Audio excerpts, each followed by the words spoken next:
চলমান বন্যায় গ্রামীণ সড়কের ব্যাপক ক্ষয়ক্ষতি হয়েছে ফেনীতে। বন্যার পানি নামার সঙ্গে সঙ্গে ক্ষয়ক্ষতির চিত্র ফুটে উঠেছে। পানির তোড়ে ভেঙে গেছে বহু সড়ক, অনেক রাস্তায় যান চলাচল বন্ধ। প্রাথমিক প্রতিবেদনে 500 কিলোমিটার সড়ক ক্ষতিগ্রস্ত হওয়ার কথা জানিয়েছে স্থানীয় সড়ক ও জনপথ বিভাগ। ফেনী সংবাদদাতা রাজন নাথের পাঠানো প্রতিবেদন জানাচ্ছেন খালিদ হাসান।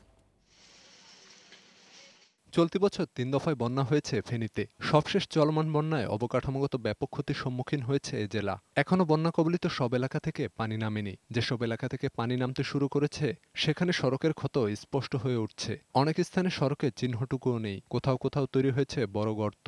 দীর্ঘ সময় পানির নিচে ডুবে থাকায় পিচ উঠে গেছে বহু সড়কের। এ কারণে প্রায় যোগাযোগ বিচ্ছিন্ন এই জেলা।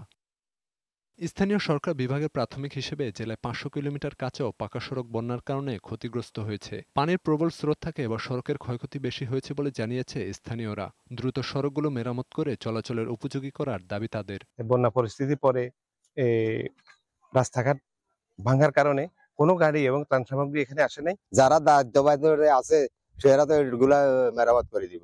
সবাই বন্দি অবস্থায় আছে, একটা রোগী নিয়ে হাসপাতালে যাওয়ার কোনো সুযোগ নেই। কর্তৃপক্ষকে দৃষ্টি আকর্ষণ করছি যে অতি শীঘ্রই যাতে আমাদের এই ভাঙা রাস্তাগুলো যাতে সংস্কার করা হয়। প্রাথমিকভাবে কিছু সড়ক মেরামতের উদ্যোগ নিয়েছে প্রশাসন। উপজেলা প্রশাসন স্থানীয় যারা আছেন ওনাদের সহযোগিতায় বেশ কিছু জায়গায় আমরা আসলে আপনার কিছুটা অস্থায়ীভাবে মেরামতের কাজ করছি, যাতে আমাদের ত্রাণ কার্যক্রমগুলো সেই জায়গাতে পরিচালনা করা যায়। তবে ক্ষতিগ্রস্ত সব সড়ক মেরামতের শত কোটি টাকার বাজেট প্রয়োজন বলে জানিয়েছে স্থানীয় সড়ক ও জনপথ বিভাগ। 100 কোটি টাকার মতো ক্ষতি হয়েছে। এই রাস্তা দিয়ে আসলে সম্ভব হবে না। বিকল্প একটা রাস্তা যেটা আছে আর একটু সরু, কিন্তু ওই রাস্তা দিয়ে যেন যেতে পারে আমরা সে ব্যবস্থা নিচ্ছি।